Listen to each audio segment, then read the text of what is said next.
Mtazamaji na popote ulipo, siku yako imekuendea vyema. Na karibu katika Dira ya Hope TV ni kujuze habari ambazo zimegonga vichwa vya habari wiki hii. Jina langu ni Alice Diana. Kwanza tutazame yaliomo. Jubilee yashinda uchaguzi mdogo wa wadi ya Maho, huku UDA ikipata ushindi katika uchaguzi mdogo wa wadi ya Kiagu. Wizara ya usalama ya ahidi kuimarisha usalama msimu huu wa Krismasi. Lakini sisi tunataka kuhakikishia kama serikali, chini ya uongozi wa Mheshimiwa Rais wetu akiwa mwenyekiti wa kamati kuu ya usalama katika taifa letu tukufu la Kenya, serikali kuendelea kutekeleza mipango sawazishi kwa watu wanaoishi na ulemavu. Na wakulima wa viazi batata Kuresoi Kaskazini walalamikia hasara.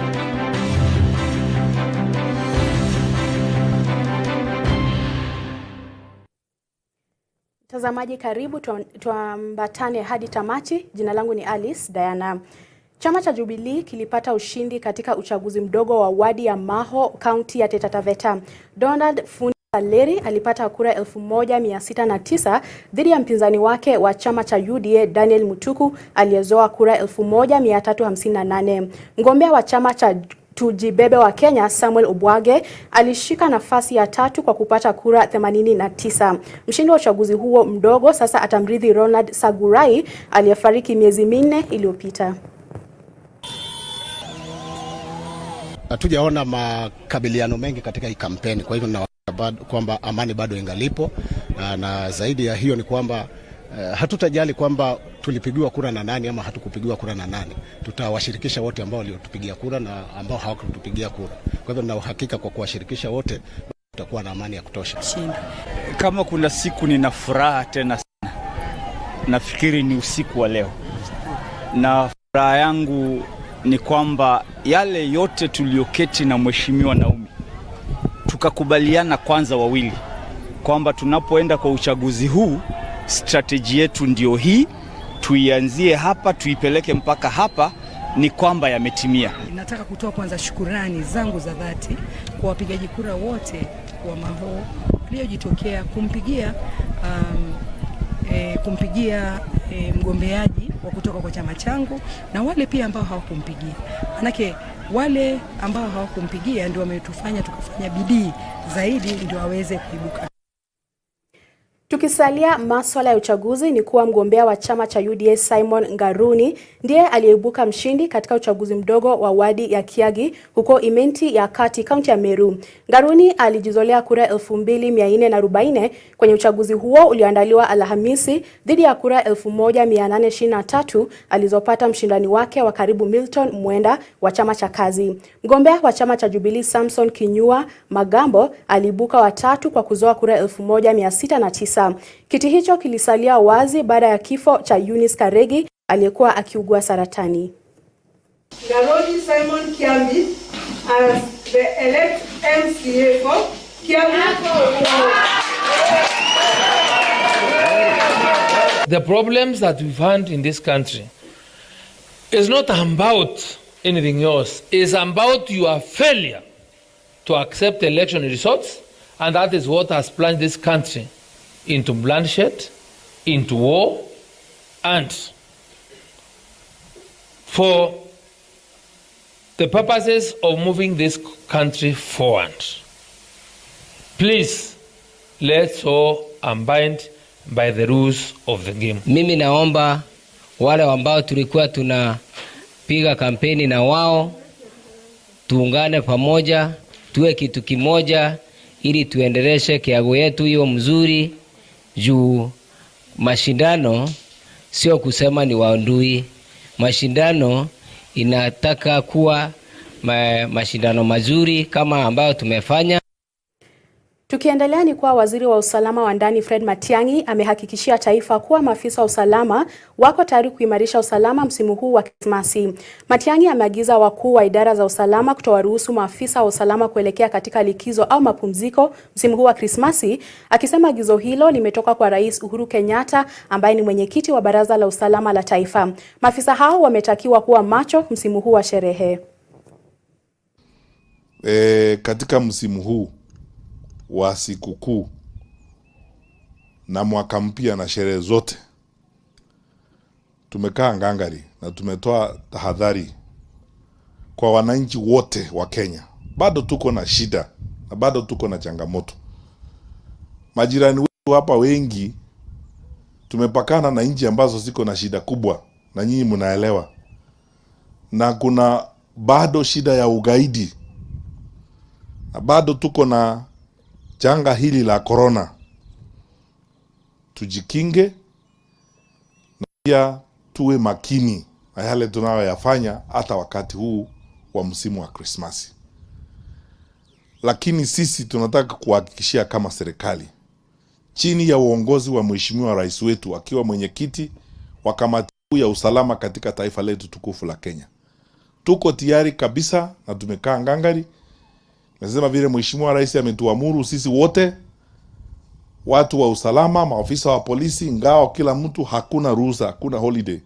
Tutakaa, tutafanya patrol kila mahali, na tumetumana habari kwa kila sehemu ya nchi yetu.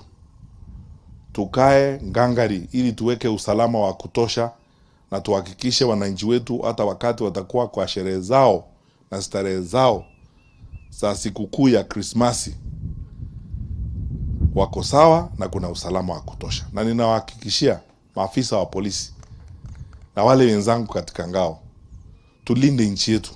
Hilo ndilo jukumu letu.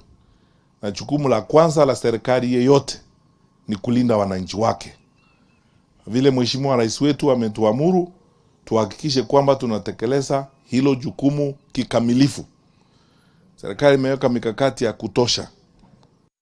Tutaongeza magari. Labda mmeona tayari tumeanza kuongeza magari kwa polisi. Tuko na magari mapya, tumenunua magari mpya. Kwa ngao tunataka kuhakikisha kwamba most of our deputy county commissioners wako mobile. Kufikia Januari kila mtu atakuwa akipita round. Na tukienda kwa hiyo maneno ya uchaguzi, pia tunawaomba wananchi, tafadhali muweke amani. Uchaguzi unakuja na unaenda. Tusiweke shida na vitina na ugomvi na kupigana kwa sababu ya maneno ya uchaguzi. Kwingineko ni kwa serikali itaendelea kutekeleza mipango ya kusawazisha watu wanaoishi na ulemavu ili kuwawezesha kufikia uwezo wao kamili. Haya ni kwa mujibu wa Rais Uhuru Kenyatta. Rais alisema serikali iko makini kuongeza kasi ya utekelezaji wa sera zinazoondoa vikwazo vinavyokabili juhudi za kuwashirikisha wanaoishi na ulemavu kikamilifu katika jamii.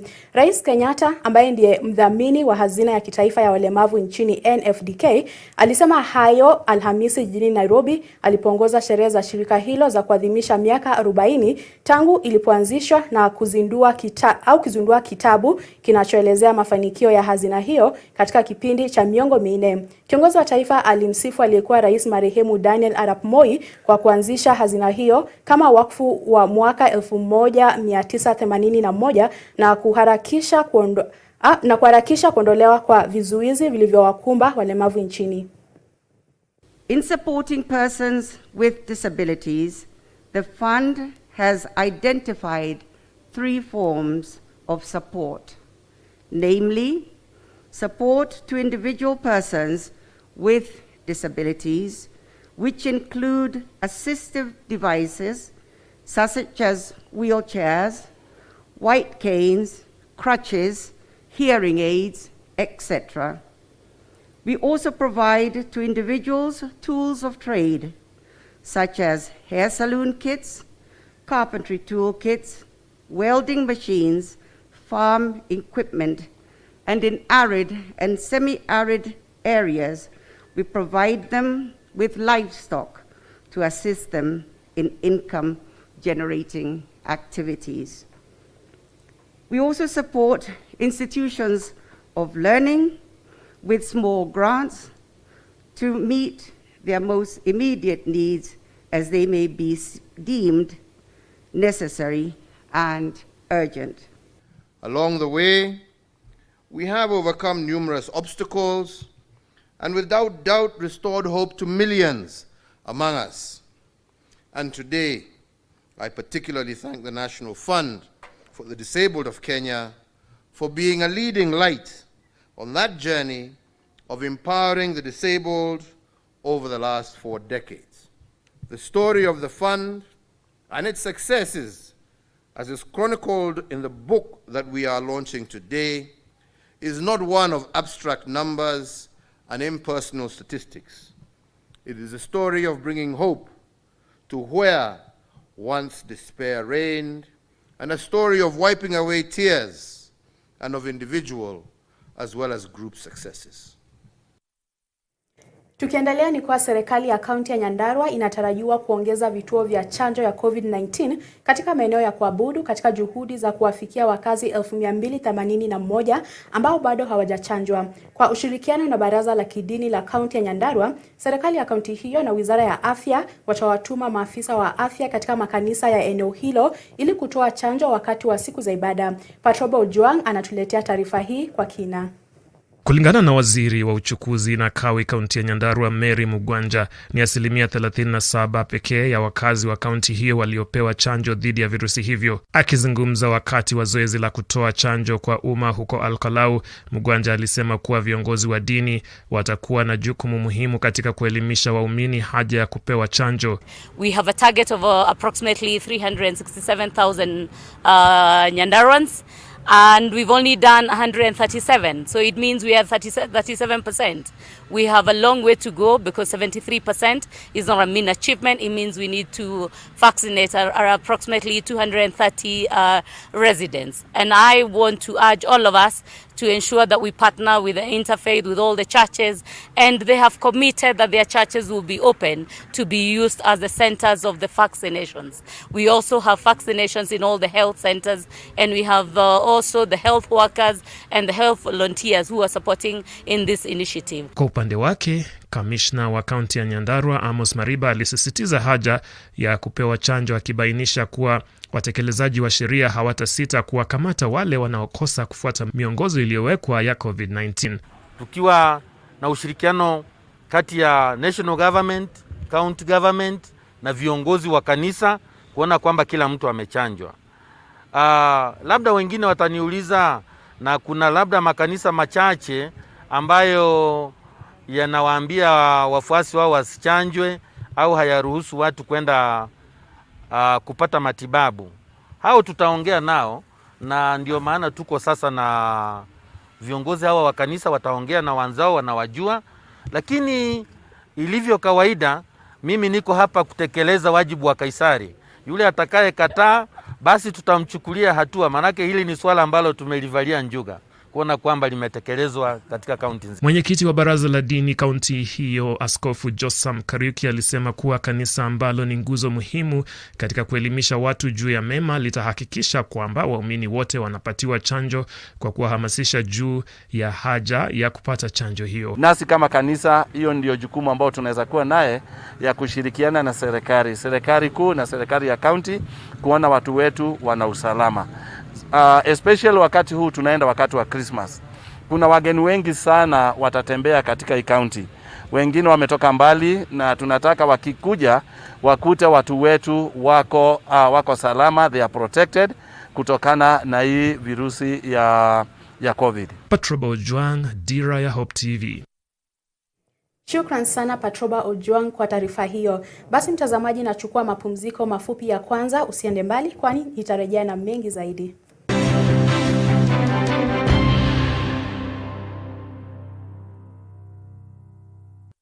Hope TV is where you look and live, with an excellent selection of the best Christian programming consisting of local and international content, of inspirational stories, talk shows, Bible commentary, youth, health shows, children entertainment, contemporary gospel music, extended times of worship, live broadcast, news, movies, drama, Christian ministry programs, and so much more.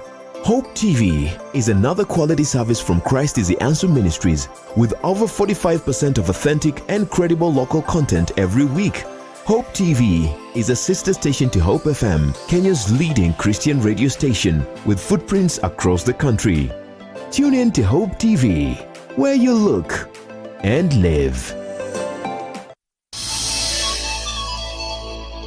Our Christian life is not just about God always stepping in when you are in trouble. But sometimes you need to go through the valley of the shadow of death And God will say, angels, stand away. He must go through that. She must go through that. Because out of this would come something greater and more beautiful.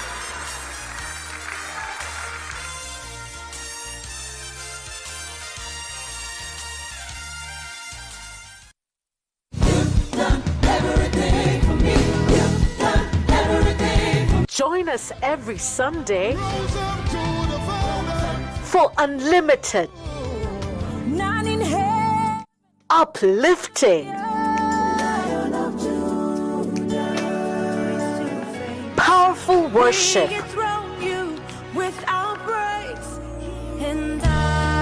only on Extended Worship.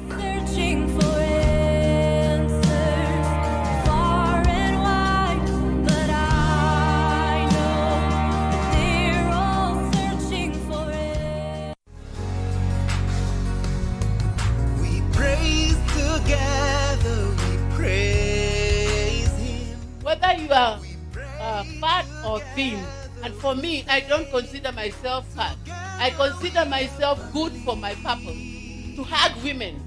When they come crying, and they come and hug me, they just come and I hug them and they cry and cry and cry until they are comfortable. We praise together, we praise Him. Dunia ni mali ya Bwana na vyote vijazavyo. Nguruwe ni mali ya Bwana? Ni mali ya Bwana. Bata ni mali ya Bwana? Ni mali. Wewe kula basi. Acha mambo mengi. Yesu ndiye njia. Muislamu yoyote ambaye anamkataa Yesu, kwanza sisi tunamjua ni kafiri. Bila huyu Yesu, mtu aendi kwa Baba. Ungana na walimu wa neno wanapochambua masuala tata katika Biblia, wakiyalinganisha na vitabu vingine vya kidini. Je, kuna ushahidi wowote Muhammad aliwahi ona Qur'ani? Na hii Qur'ani muliitoa wapi? Halo? Piga simu moja kwa moja na pia uchangie kupitia SMS na Facebook. Itawezekana kitabu cha Biblia ambaye mwanakiamini kuwa ni kitabu cha Mwenyezi Mungu ishindwe kumtabiri mtu ambaye ana wafuasi zaidi ya bilioni 100 duniani. Je, Muhammad amekufa ama yuko hai? Ungana nasi kila Jumamosi saa 2 hadi saa 4 ya usiku kwenye runinga uipendayo ya Hope TV.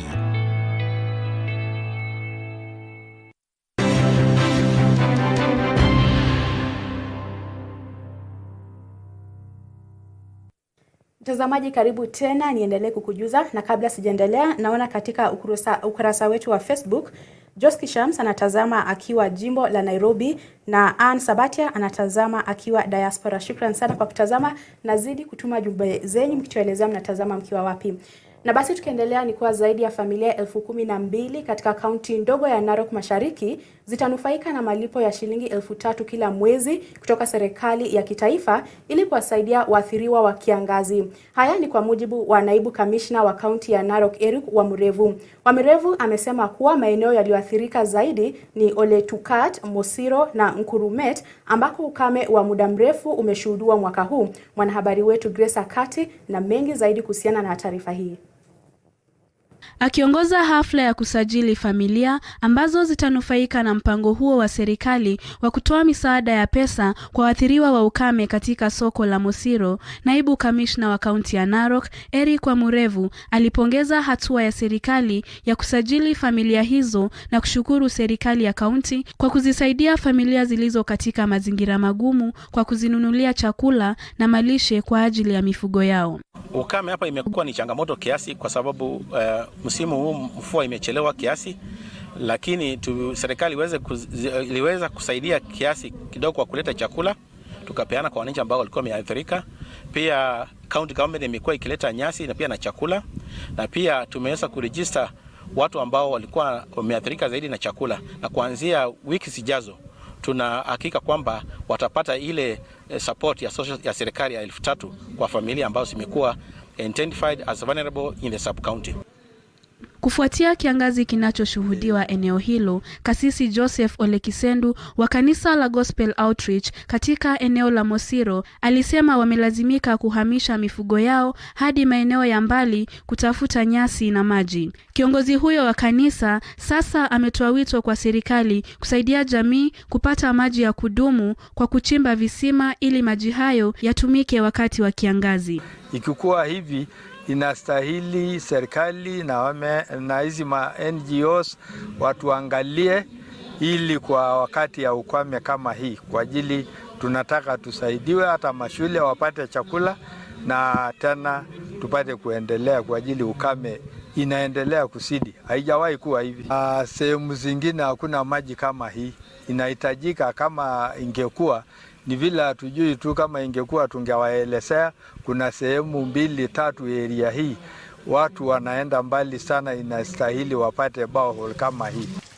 Ben Olelengeu, mkazi wa eneo la Oletukat, ambaye alielezea kwamba kwa muda mrefu walikuwa na wasiwasi kwani mito mikubwa ilikuwa imekauka na kulazimisha wakazi kusafiri zaidi ya kilomita 10 kutafuta maji, amepongeza serikali kwa kuanzisha mpango wa kutoa shilingi 3,000 kwa familia zilizoathirika, akisema hii itasaidia kupunguza athari za ukame. Kiangazi imezidi sana. Sisi hakuna maji hata kiangazi imezidi, hakuna hiyo nyasi imeenda. Wala si anasema tu hivyo. Kiangazi imezidi sana. Sera hii mpya ya kutoa fedha kila mwezi badala ya kugawa chakula kwa familia zilizokumbwa na ukame ilitangazwa na Waziri wa Utumishi wa Umma na Masuala ya Jinsia Margaret Kobia mwezi Novemba. Grace Ahati, Dira ya Hope TV. Shukran sana Grace Akati kwa ripoti hiyo. Sherehe za kuadhimisha miaka 75 ya mbuga ya kitaifa ya wanyama ya Nairobi ziliandaliwa siku ya Alhamisi katika hafla ambayo ilihudhuriwa na Rais Uhuru Kenyatta, Waziri wa Utalii Najib Balala, miongoni mwa viongozi wengine wakuu. Rais Kenyatta alisema mbuga hiyo ndio eneo la kipekee la uhifadhi ulimwenguni, akiitaja kuwa nguzo ya eneo la jiji la Nairobi, na akatoa wito kwa Wizara ya Wanyamapori kuandaa mpango dhabiti wa kudumu wa eneo hilo lenye ekari 31,000. Rais Uhuru Kenyatta ametoa changamoto kwa washikadau katika sekta ya uhifadhi wakiongozwa na Wizara ya Utalii na Wanyamapori na Shirika la Huduma kwa Wanyamapori kubuni mbinu mpya za kuhifadhi rasilimali za wanyama na misitu. Akizungumza wakati wa sherehe za kuadhimisha miaka 75 ya mbuga ya kitaifa ya wanyama ya Nairobi, Rais alisema mbinu hizo mpya sharti ziwiane na ukweli wa mabadiliko ya kijamii, kiuchumi na kimazingira, kama vile mabadiliko ya tabia nchi na ongezeko la idadi ya watu. The future of conservation, especially as our population increases, and as I said the other day, with a projected population of almost 100 million people in the year 2063, we really need to think out of the box to know how we will be able, with such growing populations, take care of this magnificent beauty that has been inherited from our forefathers. Rais Kenyatta alisema Kenya imejitolea kumaliza uwindaji haramu, akisema kati ya mwaka 2020 na mwaka huu, idadi ya visa vinavyohusisha viumbe wanaokabiliwa na hatari ya kuangamia kama vile ndovu na vifaru vimepungua pakubwa. Poaching and illegal wildlife trade is a multifaceted issue encompassing development, economic, environmental, social, security dimensions. As a government, we are committed to eradicate poaching and to end the illicit trade in wildlife. But it is critically important that we also collectively raise awareness not just on the serious effects of wildlife crime, but also highlight the need to secure wildlife habitats. Kama taratibu mpya za uhifadhi, Rais alitoa changamoto kwa washikadau wakiongozwa na Wizara ya Utalii na Wanyamapori kuandaa mkakati wa kutambua mashujaa wa uhifadhi, hususan vijana wa hifadhi wa siku zijazo. Their dream of preserving our national treasures have led to the present reality that we are now all enjoying. And to honor these heroes, the Ministry of Tourism and Wildlife is today directed to put in place a recognition mechanism for such heroes with a special category. I particularly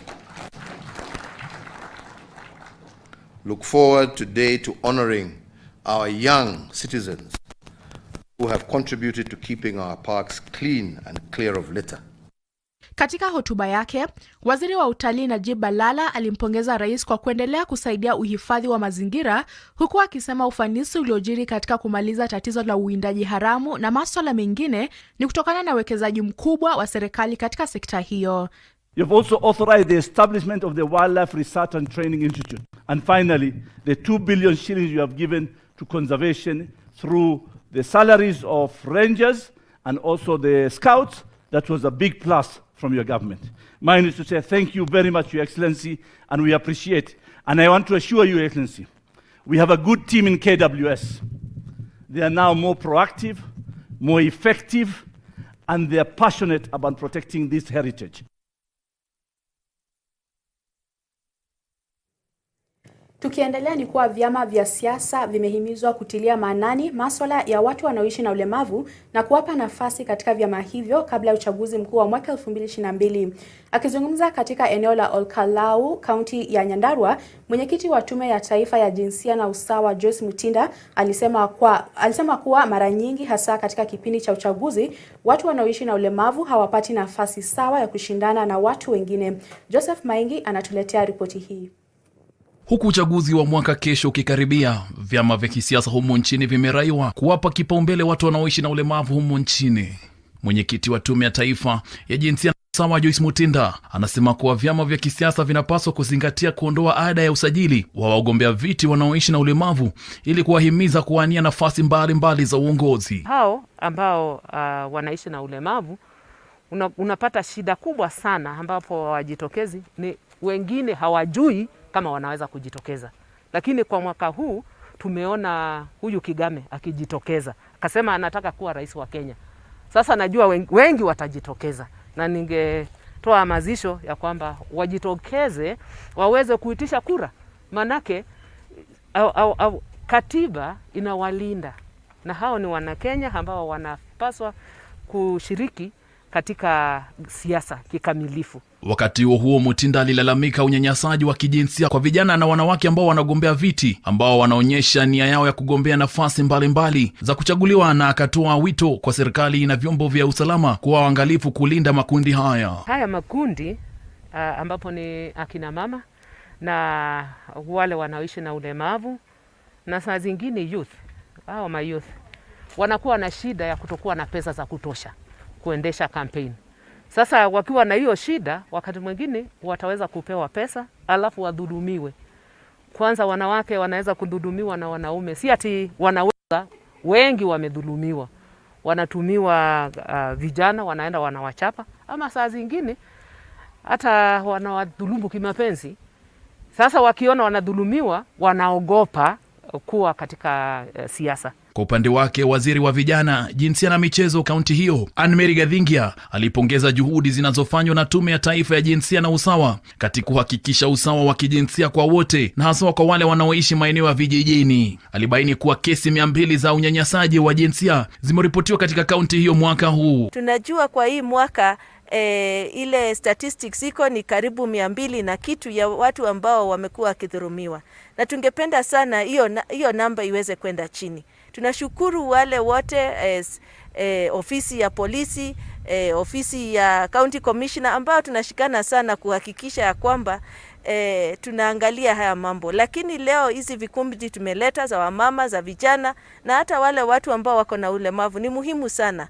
Kwa sababu wao ndio wako kule mashinani, wao ndio wanaendeza hii injili ya kuhakikisha kwamba kama kuna watu ambao wanadhulumiwa wanaweza kupata usaidizi, wanaweza hata hao watu washikwe wapelekwe kotini ili tuhakikishe zile hatua muhimu zinachukuliwa. Nikiripotia Dira ya Hope TV, mimi ni Joseph Maingi. Shukran sana Joseph Maingi kwa ripoti hiyo. Basi mtazamaji, tukielekea katika eneo la magharibi, ni kuwa gavana wa Kakamega Wycliffe Oparanya anasema licha ya jamii ya Waluya kuwa ya pili humu nchini yenye watu wengi, haina kiongozi shupavu wa kutetea maslahi yao, na sasa anasema kuwa yuko tayari kujaza pengo hilo. Wakati huo Oparanya ameitaka jamii hiyo kumuunga mkono waziri mkuu wa zamani Raila Odinga katika kinyang'anyiro cha urais mwaka ujao. Gavana huyo alizungumza wakati wa mkutano na umma katika kaunti ndogo ya Butere.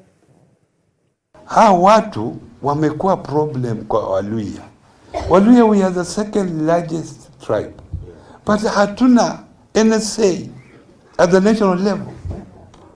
Ndio kwa sababu unaona factories kama Mumias, factories kama Webuye Pepper Mill zinaanguka, but there is no someone to architect, proper architect, kuweka government on the toes. Hakuna.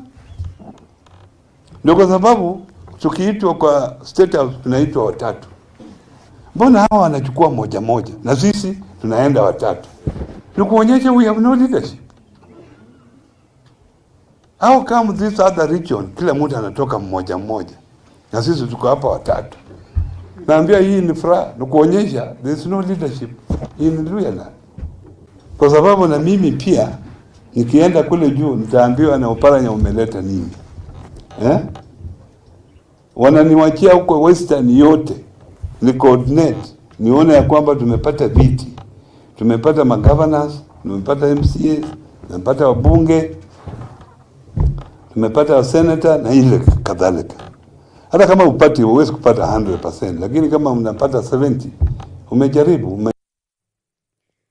Kwingineko ni kwa wanafunzi kutoka shule ya upili ya Nakuru wanatoa mchango wao katika uhifadhi wa mazingira kwa kila mmoja wao kupanda miti siku ya kuzaliwa kwake. Mpango huo wa kupanda miti unanuia kuanzisha tamaduni katika shule hiyo ambapo kila mwanafunzi atakuwa akisherehekea siku ya kuzaliwa kwake kwa kupanda mti kila mwaka, na tayari zaidi ya miti 300 imepandwa katika shule hiyo kwa muda wa miezi 3 tangu mradi huo kuanzishwa. It was exciting seeing what the peer mentors are doing, themselves being young people who have been able to overcome their own fears, are able to nurture their mental wellness, being able to guide their fellow students. We think that children are speaking very loudly by the actions they are taking now, taking the shape of burning and destroying the dormitory area particularly. We think that is a way of communicating, maybe not the right way. Here in Nakuru School, we work together with the prefects, we work together with the teachers to help the girls to be able to cope with their situation in life. Maybe they are performing dismally, we help them to show them that this is not the end of the road. They can walk an extra mile. Tazamaji, nachukua mapumziko mengine mafupi, usiondoke popote ulipo.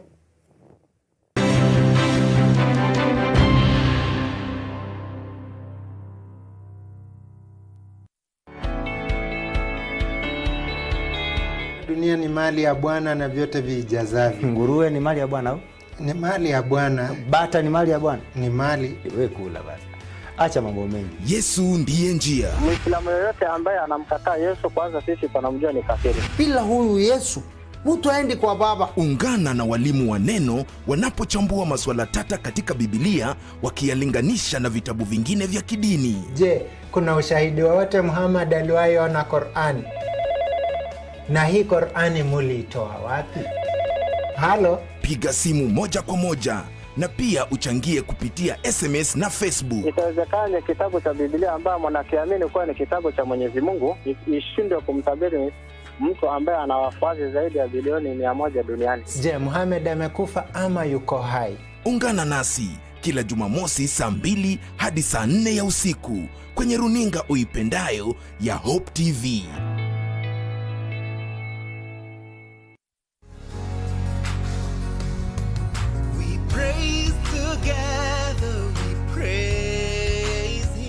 Whether you are fat or thin, and for me, I don't consider myself fat. I consider myself good for my purpose, to hug women. When they come crying, and they come and hug me, they just come and I hug them and they cry and cry and cry until they are comfortable. We praise together, we praise Him. You've done everything for me.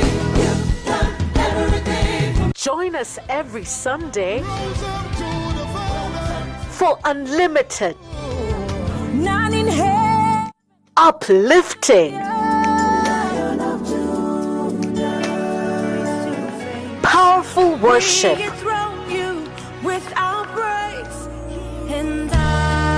only on Extended Worship.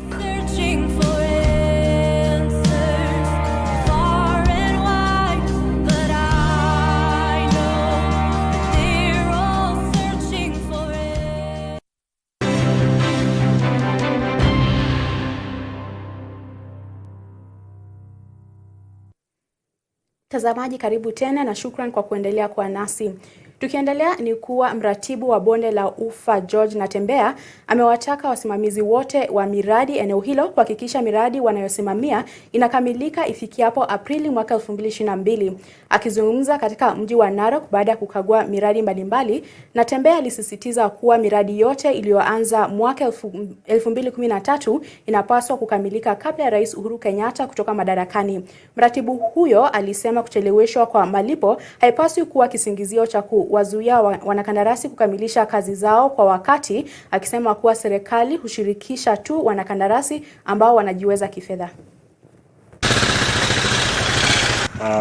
Na kuna projects nyingi ambazo tunaona kwamba ziko behind schedule kidogo.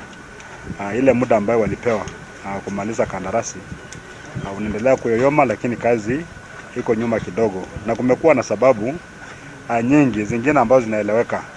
Kwa mfano hii mambo ya COVID-19 ilikuja tu bila kutarajiwa na ikaathiri kidogo some contracts.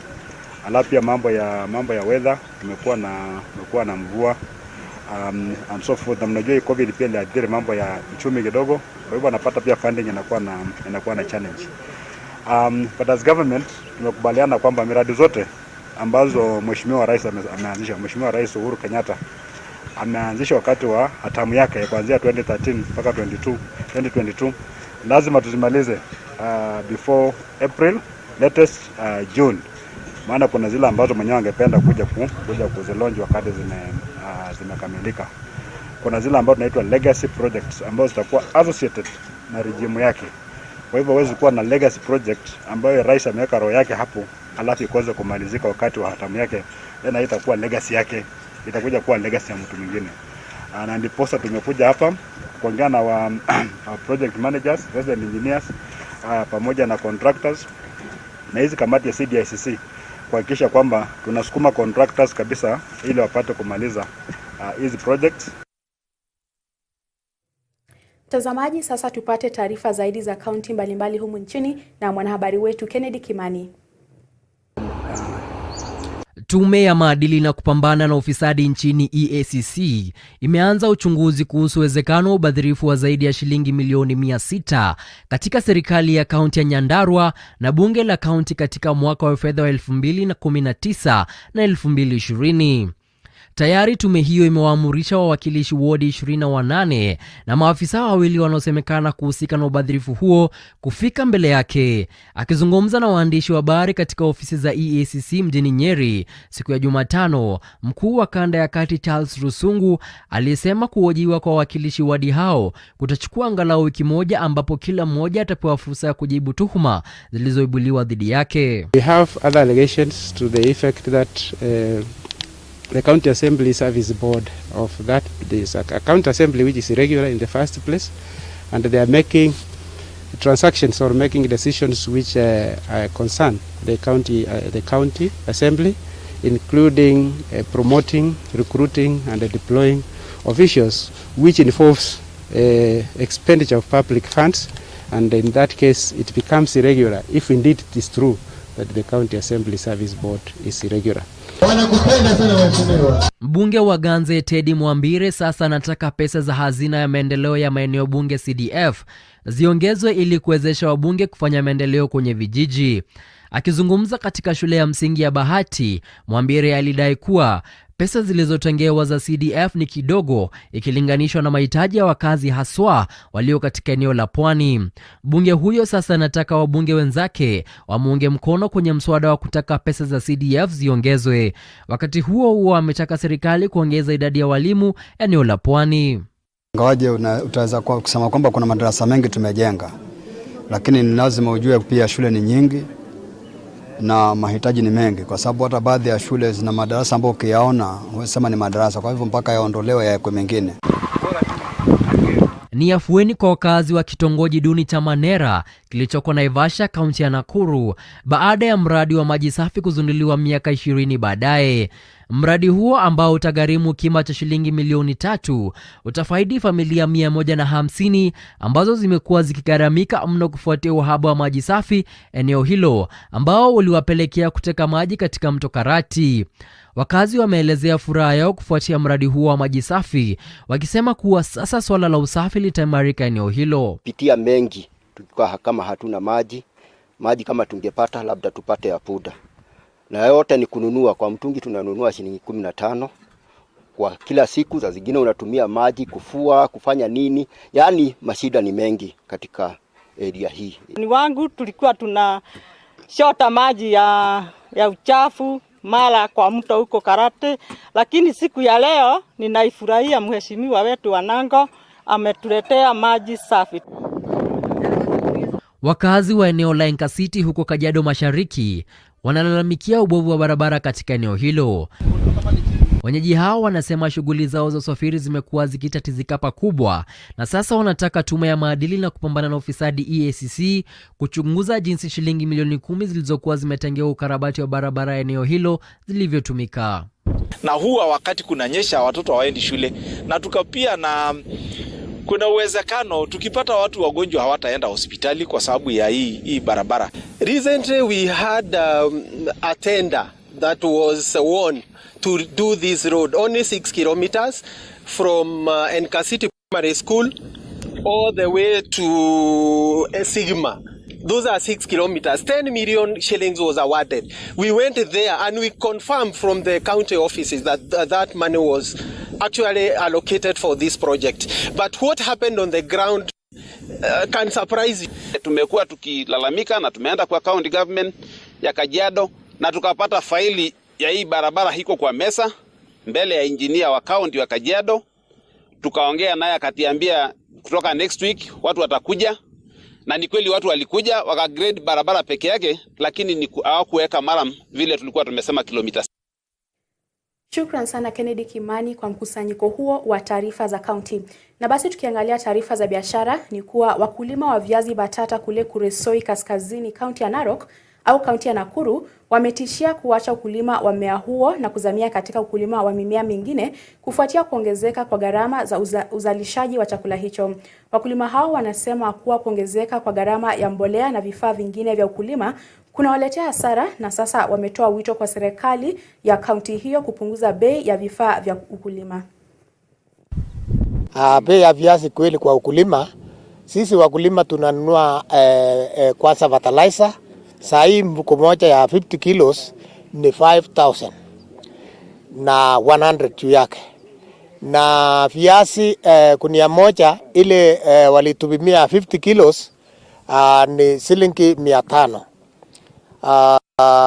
Sasa ukiangalia hiyo ukulima vile inakaa, utaona wakulima wengi sana watashindwa kuingia kwa shamba kwa sababu hawezi kupata hiyo pesa ya kununua fertilizer. Wakati tunaenda kupanda, tunajua kwamba tunatumia dawa na tunatumia vitu vingi hasa wakati tunapopanda, lakini hatimaye tunapata mazao duni kwa sababu hiyo ni kazi sulupu, mshahara duni. Hii cheni ya biashara ilipoharibiwa na serikali ya kaunti kwa njia hii, serikali ya kaunti ya Nakuru miongoni mwa kaunti zingine iliongoza kuwapeleka kotini wakulima kushtaki zao la viazi. Na hapo kwa kotini ikawekwa vizuizi na vigezo vingi ambao ilifanya biashara ya viazi kuwa mbaya. Wale waliokuwa wakinunua na kupeleka sokoni wakatoroka.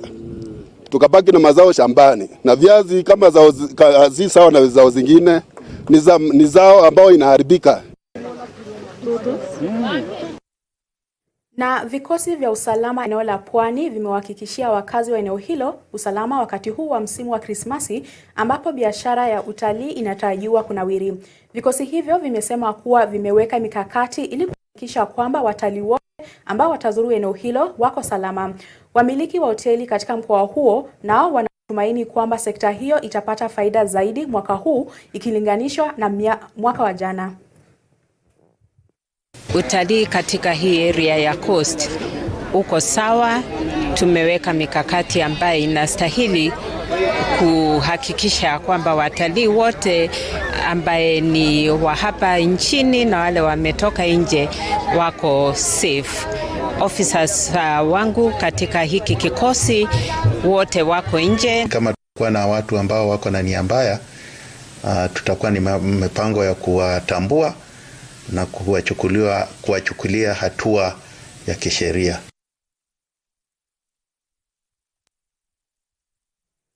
Basi mtazamaji, taarifa hiyo ndio imetukamilishia dira ya Hope TV jioni hii ya leo. Kwa wale ambao mmetazama katika mtandao wetu wa Facebook, namuona Bwana Hendu Mahugu amekuwa akitazama kutoka kaunti ya Nairobi, nasema shukran sana. Na kwa niaba ya wote ambao wamefanikisha taarifa hizi, akiongozwa na mwelekezi wangu Richard Ohalo, mwana mitindo wa sauti Riga, na pia mpiga picha Ian, na wahariri wote akiwemo Grace, Faith na Eunice, nasema shukran sana na pia nawatakia usiku mwema. Jina langu ni Alice Diana.